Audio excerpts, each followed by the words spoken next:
ഇപ്പൊ വസ്ത്രങ്ങളോടൊന്നും വലിയ താല്പര്യമില്ല പറഞ്ഞില്ലേ. പക്ഷെ കോളേജ് പഠിക്കുന്ന സമയത്ത് ഭയങ്കര ഒരു വസ്ത്രങ്ങളോടൊക്കെ ഭയങ്കര ഭ്രമം ഉണ്ടായിരുന്ന ധ്യാൻ ശ്രീനിവാസൻ ഉണ്ട്. ഞങ്ങൾ അതിന് ആ വേർഷൻ അധികം കണ്ടിട്ടില്ല.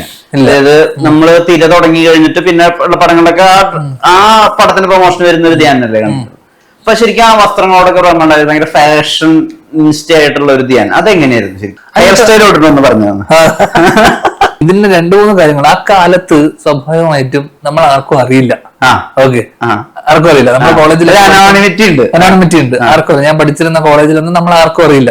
അപ്പൊ നമ്മൾ ഒരാൾ ആദ്യമായിട്ട് കാണുമ്പോൾ പരിചയപ്പെടുമ്പോ അവര് നമ്മളെ ജഡ്ജ് ചെയ്യുന്നത് അല്ലെങ്കിൽ നമ്മളെ ശ്രദ്ധിക്കുന്നത് ഇപ്പൊ നീ ഇട്ടിരിക്കുന്ന ഷർട്ട്, പാന്റ്, ഈ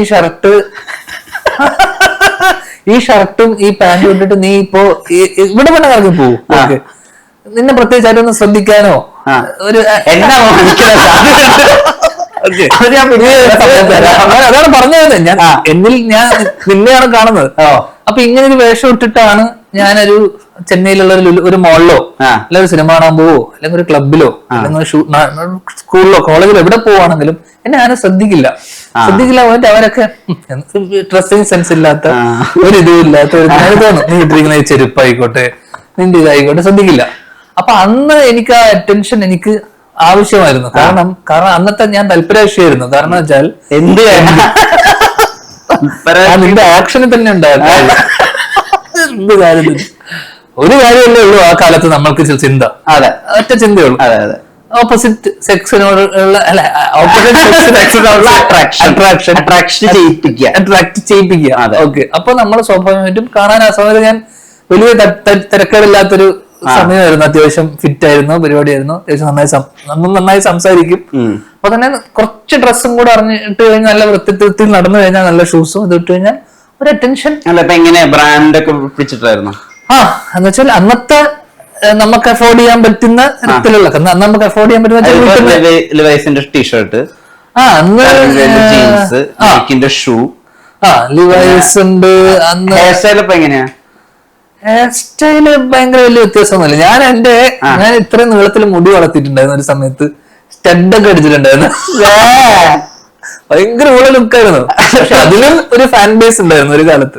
അതെന്തായിരുന്നു? ചിമ്പു ആയിരുന്നു ഇൻസ്പിറേഷൻ. ചിമ്പൊക്കെ അത് കഴിഞ്ഞിട്ടാ വന്നേ. ചിമ്പു എന്നെ എവിടെയെന്ന് വെച്ച് കണ്ടിട്ട് നമ്മൾ അതിനൊക്കെ മുന്നേ അതിന് മുന്നേ ഉള്ള കാലഘട്ടം ഞാൻ പറഞ്ഞു. ഞാൻ പറയുന്ന സമയം എന്ന് വെച്ച് കഴിഞ്ഞാൽ ഞാൻ സ്കൂളിൽ പഠിച്ചുകൊണ്ടിരുന്ന സമയത്ത് തന്നെ സ്കൂളിൽ ഒരു ഷർട്ട് ഇട്ടിട്ട് അതിനകത്ത് ടീഷർട്ട് ഇടും. ടീഷർട്ട് ഇട്ടിട്ട് ചെറിയ മാല ഇടും. ഈ പട്ടി ചെയിൻ പോലത്തെ ചെയിൻ ഇടും. ഓക്കെ, ചെറിയ സ്റ്റഡ് അടിക്കാം. ഓക്കെ, ഇതൊക്കെ നമ്മളെ സ്കൂളിൽ ഒരു പരിധി വരെ അലൗഡ് ആയിരുന്നു. ഇപ്പൊ ചെയ്യുന്ന സാധനങ്ങളൊക്കെ അന്ന് അലൗഡ് ആയിരുന്നു. ഓക്കെ, പിന്നെ സ്കൂള് വിട്ട് കഴിഞ്ഞു കഴിഞ്ഞാൽ ഇപ്പൊ നീ ജസ്റ്റ് ഒന്ന് വാ, പിന്നെ നമ്മൾ നിൽക്കുന്നു. ഓക്കെ, അങ്ങനെ നിൽക്കുകയാണെങ്കിൽ ഞാൻ കാണിച്ചു തരാം. അപ്പൊ ഇവരിങ്ങനെ നിൽക്കുന്നു. ഓക്കെ, നമ്മുടെ ചീഫ് ക്യാമറ. അപ്പൊ നമ്മളൊരു ബേക്കറിയിലോ കൂൾ ബാറിലോ നിൽക്കുകയാണെന്ന് വെച്ചോ. ഓക്കെ, ഞാൻ നിൽക്കുകയാണെങ്കിൽ ഞാൻ എങ്ങനെ നിൽക്കുക അറിയാമോ? ഞാൻ ഇങ്ങനെ നിൽക്കുക. കയ്യിലൊരു സിഗരറ്റ് ഉണ്ടാവും. ഇങ്ങനെ അരികെ നടന്ന് നിൽക്കുക. അപ്പൊ ഇവൻ എന്തായി? ഇവൻ ഡമ്മിയായി. ഓക്കെ, ഞാൻ ആരായി? ഇവന്റെ തോളത്ത് കൈയിട്ടാ നിൽക്കാൻ പറഞ്ഞ ഞാനൊരു തോളത്ത് പാരി. അന്ന് ഈ വലിക്കുന്ന സിഗരറ്റിന്റെ ഫിൽട്ടർ നമ്മള് ഈ അറ്റം കിങ്സിന്റെ സിഗരറ്റും ഉണ്ടെന്ന് ലൈറ്റ്സും ഉണ്ട്. ഓക്കെ, ഈ ലൈറ്റ്സ് വലിച്ചു കഴിഞ്ഞാൽ ലൈറ്റ്സിന് അന്ന് കിങ്സിനേക്കാളും വിലക്കുറവാ. ഈ ലൈറ്റ്സ് വലിക്കുകയാണെങ്കിൽ കുറച്ചുകൂടെ സ്റ്റേറ്റ്മെന്റാ. ഓക്കെ, സിഗരറ്റ് വലിക്കുന്ന പെൺകുട്ടികളോടുള്ള ആണുങ്ങളോടുള്ള താല്പര്യം. അപ്പൊ ഇവന്റെ തോളത്ത് ഇങ്ങനെ കേട്ടിട്ട് ഇങ്ങനെ സ്കൂൾ വിട്ട് കഴിഞ്ഞാൽ സ്കൂളിന്റെ ഓപ്പോസിറ്റിലെ ബേക്കറിയിൽ നിന്ന് ഇത് വിടുമ്പോ പെണ്ണുങ്ങൾ സമയം ഇറക്കാനല്ലേ, മനസ്സിലായില്ലേ? സമയം ഇറക്കാല്ലേ, സമ പയ്യണ്ടി, സമ ആറ്റിറ്റ്യൂഡ് പെണ്ണുങ്ങളെ നോട്ട് ചെയ്യും. മനസ്സിലായില്ലേ? ഇതൊക്കെ സ്റ്റൈൽ സ്റ്റേറ്റ്മെന്റുകളായിരുന്നു. എന്ന് വെച്ചാൽ ബാഡ് ബോയ്സ്. ഓക്കെ, സിഗരറ്റ് വലിക്കുന്ന കുട്ടി, കാതില് ചെറിയ കടുക്കൻ, ബൈക്കിലേക്ക് കയറുന്നു, പെണ്ണുങ്ങളെ മൈൻഡ്. കൗതുക വാർത്തകളുടെ മുകേഷ് ഏട്ടന്റെ ഒരു ട്രാക്ക് ഉണ്ട്. ആരെയും മൈൻഡ് ചെയ്യുന്നു. താങ്ക്സ്. നിങ്ങൾ വേണമെങ്കിൽ എന്നെ ശ്രദ്ധിച്ചോളൂ, ഞാൻ നിങ്ങളെ ശ്രദ്ധിക്കുന്നില്ല. നമ്മൾ അവിടെ വന്നിരിക്കുന്ന തന്നെ ഇവരെ ശ്രദ്ധിക്കാനും വായി നോക്കാനും വേണ്ടിയിട്ടാണ്. അപ്പൊ ആ കാലഘട്ടത്തിൽ ഈ പറയുന്ന ഡ്രസ്സിനും ഇതിനൊക്കെ കാരണം ഫോട്ടോ ഉണ്ട്. വിരൂപന സത്യം പറഞ്ഞു കഴിഞ്ഞാൽ കൗതുക. അപ്പോ സ്വാഭാവികമായിട്ടും ഇതൊക്കെ ഒരു ട്രെൻഡ്. ആ കാലത്തുള്ള എന്തൊക്കെയായിരുന്നു ട്രെൻഡ്. ഇപ്പൊ നമ്മൾ കാണുന്ന ഇപ്പത്തെ ഇടുന്ന ഗ്ലാസുകളായിക്കോട്ടെ, ഷെയ്ഡ്സ് ആയിക്കോട്ടെ, ഇതൊക്കെ പഴയ റെട്രോ സാധനങ്ങളാണ്. ചെക്സ്, ഇപ്പൊ പഴയ സാധനങ്ങളൊക്കെ തിരിച്ചു വരികയാണ്. ചെക്സ് വരുന്നു, കോഡ്രോയ് വരുന്നു, ടീഷർട്സിൽ പല പല പഴയ ഫാഷൻ റിലാക്സ് ഫിറ്റ് വരുന്നു. അപ്പൊ ഇതൊക്കെ ആ കാലത്ത് ട്രെൻഡ് അല്ലാത്ത കാലത്ത് ട്രെൻഡ് ആക്കിയിരുന്നു ഞാൻ. കാലത്തിനു അപ്പൊ ഇതൊക്കെ ഒറ്റ ഉദ്ദേശമുള്ളൂ. ഇതൊക്കെ ശ്രീനിവാസ സാർ കാണുമായിരുന്നോ? ഇല്ല അധികം അങ്ങോട്ട് കണ്ടിരുന്നെങ്കിൽ അധികാലം അന്ന് തന്നെ പുറത്താക്കിയാണ്. അപ്പൊ എങ്ങനെയാ അത് സ്കൂളിൽ നിന്ന് വീട്ടിൽ നിന്ന് ഇറങ്ങുമ്പോ മറ്റേ മിസ്റ്റർ പെർഫെക്റ്റ് ആയിട്ട് ഇറങ്ങും. സ്കൂൾ അതിനകത്തൊരു ടീഷർട്ട് ഇട്ടിട്ടുണ്ടോ? ഞാൻ ഒന്ന് സ്കൂളിൽ പോകുന്നത് വളരെ കുറവാ. ക്ലാസിന്റെ സമയം കഴിഞ്ഞിട്ടുള്ള വൈകുന്നേരങ്ങളിൽ പോവും. ഓക്കെ, ബേക്കറിയിലും കൂൾ ബാറിലൊക്കെ വന്ന് ഇങ്ങനെ നിന്ന് സിഗരറ്റ് ഒക്കെ വലിച്ചിട്ട് അവിടെ ഇരിക്കും. പിന്നെ അവിടെ തന്നെ ചില പ്രശ്നങ്ങള്.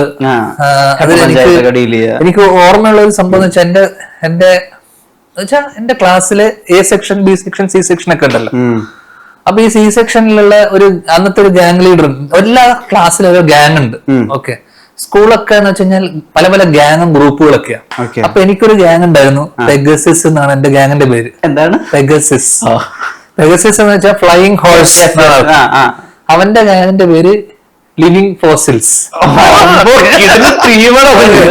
പിന്നെ ഇൻവേഡേഴ്സ് ഉണ്ട്, ക്രൂസൈഡേഴ്സ് ഉണ്ട്, ഫ്ലഡ്സ് ഉണ്ട്, ഹെവി മെറ്റൽ എന്നൊക്കെ പറഞ്ഞിട്ട് വലിയ വലിയ പരിപാടിയൊക്കെ. അപ്പൊ ഈ പെഗസിസിന് ഒരു പാട്ടൊക്കെ ഉണ്ട് ഞങ്ങൾക്ക്, തീം മ്യൂസിക് ഒക്കെ. ഈ തീം മ്യൂസിക് എഴുതി തന്നത് ഏട്ടനാ.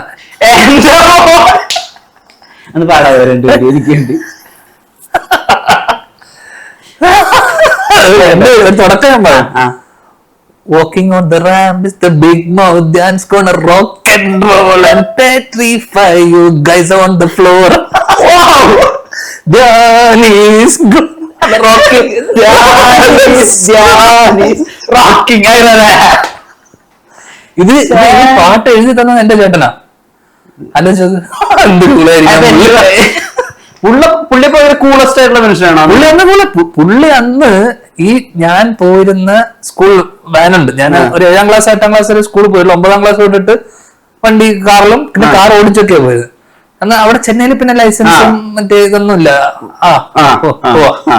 പുള്ളി ഞാൻ പോയിരുന്ന സ്കൂൾ വാനിലെ ആസ്ഥാനം എന്ന് വെച്ചാൽ സ്കൂൾ എത്താൻ ഒരു 15 മിനിറ്റ് ഉണ്ടെങ്കിൽ ആ 15 മിനിറ്റിൽ 5 മിനിറ്റ് 10 ഓരോ 2 മിനിറ്റും 3 മിനിറ്റിലും കൂടെ പാട്ട് പാടുന്ന എല്ലാരും പാട്ട് പാടി സ്കൂൾ വരെ എത്തിക്കുന്ന ആളാ. അപ്പൊ പുള്ളിക്ക് വന്നാൽ എനിക്ക് വന്നാൽ ഒരൊറ്റ ഉദ്ദേശം ഉണ്ടാവുള്ളൂ, ഓപ്പോസിറ്റ്. അപ്പൊ പുള്ളി എനിക്ക് തോന്നുന്നു നന്നായി പാട്ട് പാടും. അപ്പൊ എന്നെ അവിടുത്തെ സ്കൂളിലൊക്കെ ഉള്ള നോർത്ത് ഇന്ത്യൻ അല്ലെങ്കിൽ ഹിന്ദിക്കാര് വെച്ചാൽ തും വിനീത് ബയ്യ ബൈ ഹന എന്നൊക്കെ ചോദിക്കുക. ഹിന്ദിക്കാരൊക്കെ വിനീത് ശ്രീനിവാസനെ അറിയുന്നെന്ന് പറയുമ്പോ, കാരണം പുള്ളിനെ ആർക്കും അറിയില്ല, ശരാശരി ലുക്കിംഗ്. പക്ഷെ അപ്പോഴാണ് ഞാൻ അറിഞ്ഞത് ഈ പാട്ടിന്റെ പരിപാടി. വാനിൽ സ്ഥിരമായി പാട്ട് പാടുക. കാരണം ഞാൻ ആദ്യം പുള്ളിയുടെ 2 സ്കൂൾ വാൻ ഉണ്ടായിരുന്നു, പുള്ളി വേറെ വണ്ടിയിലാണ് പോയത്. പിന്നെ ഇതിടക്ക് പിന്നെ ഇതിലോട്ട് പോയപ്പോഴാണ് അവിടെ സ്കൂൾ വാനിലടക്കം പാട്ട് പാടി ആൾക്കാർ എന്റർടൈൻ ചെയ്ത് ഒരു ദിവസം പോലും വാന് പാട്ട്. വിഷ്വൽ എങ്ങനെയായിരിക്കും? വിഷ്വൽ ഞാൻ പുള്ളി ഏറ്റവും ഫ്രണ്ടിൽ നിന്നിട്ട് പുള്ളി പാട്ടൊക്കെ പാടും. കുട്ടികളൊക്കെ സൈഡിൽ വന്നിട്ട് ജാം ചെയ്ത് ചില്ല് ചെയ്ത് മറ്റേ ടൂറിനൊക്കെ പോകുന്ന പോലത്തെ അതായിരുന്നു. അപ്പൊ ഇത് സ്ഥിരം. കാരണം നമ്മളിതൊന്നും കണ്ടിട്ടില്ല സ്കൂൾ വാനില് പാട്ട് പാടി പോകുന്ന. പുള്ളി +2 വരെ എനിക്ക് പോകുന്ന 10 നമ്മള് സ്കൂൾ വാനിലാണ് പോയിക്കൊണ്ട് പാട്ട് പാടാൻ വേണ്ടിട്ട്. ഒരു വർഷം കഴിയുമ്പോൾ മാറി വന്നു. ഞാൻ പിന്നെ കാറില സ്കൂളിൽ പോയിരുന്നേ. അപ്പൊ അന്നത്തെ നേരത്തെ പറഞ്ഞ ഫാഷൻ എന്ന് പറയുന്നത് ഡ്രസ്സിങ്ങും ഇതൊക്കെ ഉള്ളത് നമ്മൾ ഈ പറഞ്ഞ നമ്മളെ നന്നായി കാണുക, കണ്ണാടി നന്നായി കാണുന്നതിനപ്പുറം നമ്മളെ നന്നായിട്ട് പ്രസന്റ് ചെയ്യുക. അത് കാരണം നമുക്ക് കുറച്ചുപേര് നമ്മളെ ശ്രദ്ധിക്കുന്നു, നമ്മളെ ഇത് ചെയ്യുന്നു. പിന്നീട് ആൾക്കാർ നമ്മളെ ശ്രദ്ധിച്ചു തുടങ്ങിയല്ലോ. ശ്രദ്ധിച്ചു തുടങ്ങിയപ്പോ ഇപ്പൊ ഞാനിപ്പോ ഇത് ഇട്ടിരിക്കുന്ന ഷർട്ട്, ഓക്കെ, ഇപ്പൊ ഇതിപ്പോ പ്യൂമയാന്ന് അറിയാം, ഓക്കെ. അല്ലാതെ ഇപ്പൊ ഞാനിപ്പോ ആ ഷർട്ട് ഇട്ടു എന്ന് വെച്ചോ, ഈ ഇടുന്ന ഷർട്ടിന് ഇപ്പൊ ഒരു 250 രൂപ ഉണ്ടെന്ന് വെച്ചോ, 1000 രൂപ ഉണ്ടെന്ന് വെച്ചോ, ഞാനത് ഇടുവാണെങ്കിൽ അത് ബൽമീന എന്ന് പറയുവാണ്. കാരണം എന്റെ സാമ്പത്തിക സ്ഥിതി വെച്ചിട്ടും സാമ്പത്തിക നിലയിലും അപ്പൊ ഞാനിപ്പോ എന്തിട്ടാലും ഓക്കെ, അത് മനസ്സിലായില്ലേ? നീ അത് ഇടുമ്പോഴും ഞാൻ ഇടുമ്പോഴും വ്യത്യാസമുണ്ട്. ഇപ്പൊ ഉണ്ട് മനസ്സിലായില്ലേ? അപ്പൊ ഇപ്പോ എനിക്ക് അതിന്റെ ആവശ്യമില്ല. ഇപ്പൊ നീ എന്തിട്ടാലും അല്ലെങ്കിൽ നീ ഇടുന്നത് എന്തിട്ടാലും ഞാനൊരു ഷർട്ട് ഇടേണ്ട ആവശ്യമില്ല, ഷോർട്ടുകൊണ്ട് ഞാൻ ഇട്ടാലും മതി.